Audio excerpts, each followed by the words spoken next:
بسم اللہ الرحمن الرحیم الحمد للہ رب العالمین والصلاة والسلام علی سید المرسلین وعلی آلہ وصحبہ اجمعین۔ ہمارے آج کے پروگرام میں ہمیں پہلا خط موصول ہوا ہے۔ ہمارے ایک سامع ہیں AR خان، ان کے ساتھی راولپنڈی سے بات کر رہے ہیں۔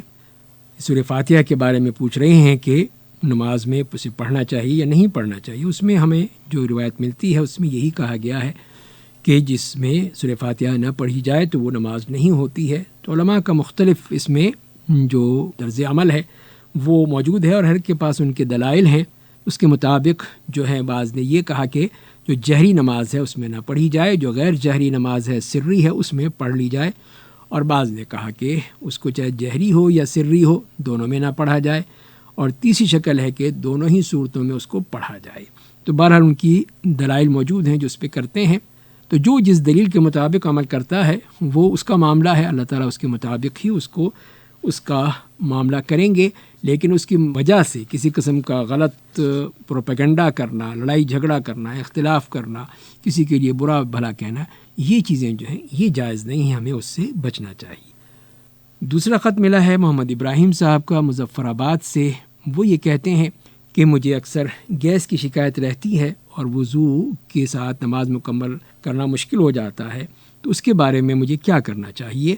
تو اس کے جواب میں عرض یہ ہے کہ ایسی چیزیں جو کہ انسان کے بس سے باہر ہو جاتی ہیں کہ وہ اس پہ کنٹرول نہیں کر پاتا ہے، تو اس کے لیے پھر یہ چھوٹ دی گئی ہے شریعت میں کہ وہ پھر اس نماز کے لیے وضو کر لے، اور اس مرحلے کے درمیان جو بھی اس کے ساتھ ہوتا رہے تو وہ پھر نماز اس کی ہو جائے گی۔ لیکن اگلے نماز کے لیے اسے دوبارہ وضو کرنا ہوگا، اور اس طرح ہر نماز کے لیے وضو کرے گا، اور اس دوران اگر کسی قسم کا کوئی بھی ایسا معاملہ ہو جاتا ہے کہ اس کا وضو نہیں رہتا ہے لیکن اس کی نماز ہو جائے گی، اس لیے کہ بار بار وضو کرنا یہ تو انسان کے لیے بہت ہی مشکل امر ہے اور وہ ناقابل طاقت ہے۔ تو اسی لیے پھر بہتر یہی ہے کہ وہ ایک دفعہ وضو کر لے، اور اس وقت میں اس نماز کے وقت میں جتنی بھی نمازیں ہیں، یعنی نوافل ہیں، سنتیں ہیں، فرائض ہیں، وہ ادا کر لیں، اور اس کے بعد پھر وہ اس سے پوری طرح بری ذمہ ہو جائیں گے۔ ایک اور خط ہمیں ملا ہے گلستان خان صاحب کا کالا باغ سے۔ وہ یہ کہتے ہیں کہ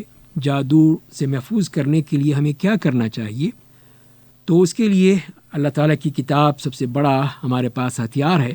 اس کے ذریعے سے ہم اس قسم کی چیزیں جو جادو ٹونا یا اور کوئی چیز جو کہ شیاطین کی طرف سے کی جاتی ہیں اس سے ہم بچ سکتے ہیں، اپنے آپ کو محفوظ رکھ سکتے ہیں۔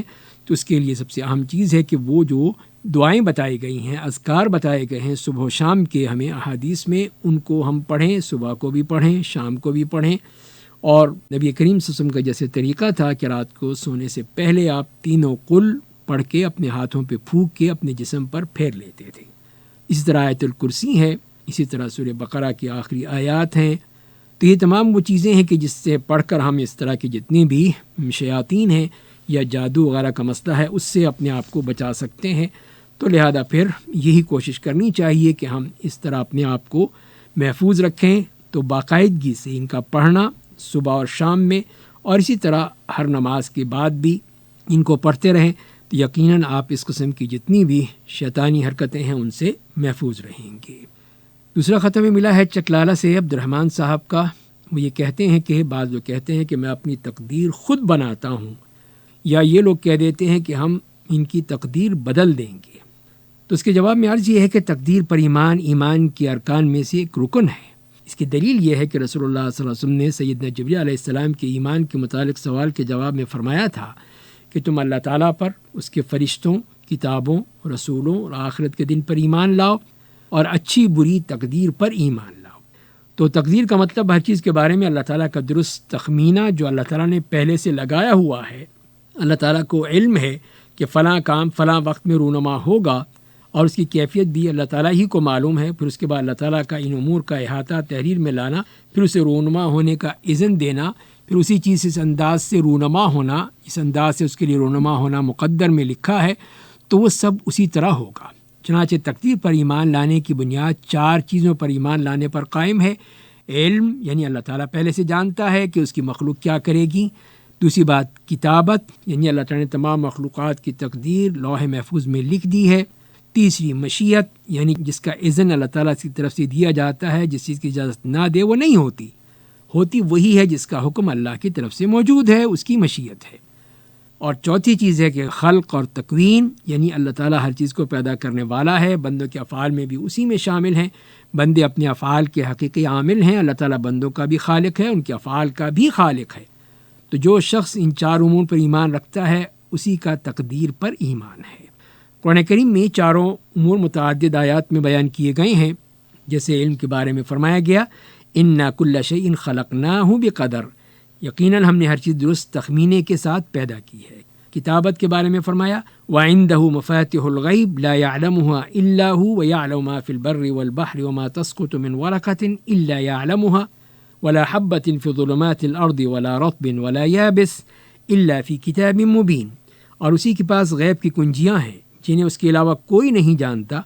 وہ بر و بحر کی ہر چیز کو جانتا ہے، کوئی بھی پتا اس کے علم کے بغیر نہیں گرتا، نہ ہی کوئی دانہ زمین کے اندھیروں میں، نہ ہی کوئی تر، نہ کوئی خشک دانہ، سب ہی کتاب مبین میں لکھے ہوئے ہیں۔ خلق اور تکوین کے متعلق فرمایا کہ ما اصاب من مصیبت فی الارض ولا فی انفسکم الا فی کتاب من قبل ان نبرأها ان ذلک علی اللہ یسیر، کہ زمین میں اور تمہارے نفسوں میں جو بھی مصیبت پہنچتی ہے وہ کتاب میں پہلے سے موجود ہے قبل ازیں کہ ہم اسے پیدا کریں، بے شک یہ اللہ تعالیٰ پر بہت آسان ہے۔ مشیت اور اذن کے بارے میں فرمایا وما تشاءون الا ان یشاء اللہ رب العالمین، جب تک اللہ رب العالمین کی مشیت نہ ہو تمہارے چاہنے سے کچھ نہیں ہو سکتا۔ اسی طرح حدیث میں بھی ہے کہ رسول اللہ صلی اللہ علیہ وسلم نے فرمایا ہے اللہ تعالیٰ نے تمام مخلوقات کی تقدیریں آسمان اور زمین کی تخلیق سے 50,000 سال پہلے لکھ دی ہیں۔ تو اب یہ بات بالکل واضح ہے کہ کوئی بھی شخص اس تقدیر الہی سے باہر نہیں نکل سکتا، چاہے جائے کہ خود بنانے کا دعویٰ کرے۔ یہاں یہ بات بھی ذہن نشین رہے کہ معاملات پہلے سے ہی مقدر لکھے جا چکے ہیں، لیکن یہاں بندے کی مرضی اور اختیار بھی ہے، اسی لیے بندے کی کارکردگی پر اسے ثواب یا عقاب ہوگا۔